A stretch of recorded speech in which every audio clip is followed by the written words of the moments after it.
Muling nagulat si Pangulong Ferdinand Marcos Jr. sa estado ng ginagawang paghabol sa mga sangkot sa anomalya sa flood control projects anomaly.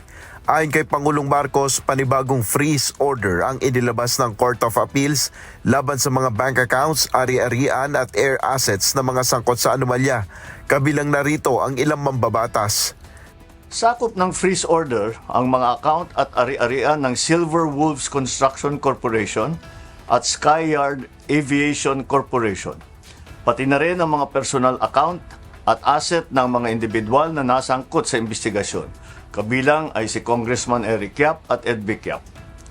May mahigit 16 billion na ang pumasok sa mga transaksyon ng Silver Wolves mula 2022 hanggang 2025. Nakaramihan ay may kaugnayan sa mga flood control project ng DPWH. Sa ulat pa ni PBBM, aabot na sa 280 bank accounts ang na-freeze, 22 insurance policies, 3 securities accounts at 8 sasakyang panghimpapawid.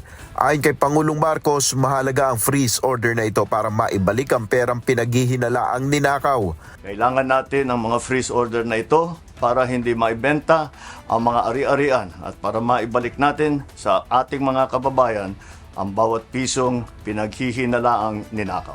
Ayon pa kay Pangulong Marcos, may ilang DPWH officials na ang nagpahiwatig na susuko sa otoridad kasunod ng pagkakaugnay sa umano'y ghost project sa Davao Occidental. Meron ding 8 taga-DPWH sa Davao Occidental na nagpadala na ng sulat na sila ay magsusurrender sa NBI dahil sa hinaharap nilang mga kaso. Inaasahan na rin nating lalabas ang warrant of arrest na ni Sara Diskaya itong linggong ito at hindi na rin magtatagal ang pag-aresto sa kanya. Noong Biyernes, naghain ng Office of the Ombudsman ng kasong malversation of public funds at paglabag sa Anti-Graft and Corrupt Practices Act laban kina Sara Diskaya, isang opisyal ng St. Timothy Construction at DPWH officials na sangkot sa umunoy ghost project sa Davao Occidental na nagkakahalaga ng 96.5 million pesos.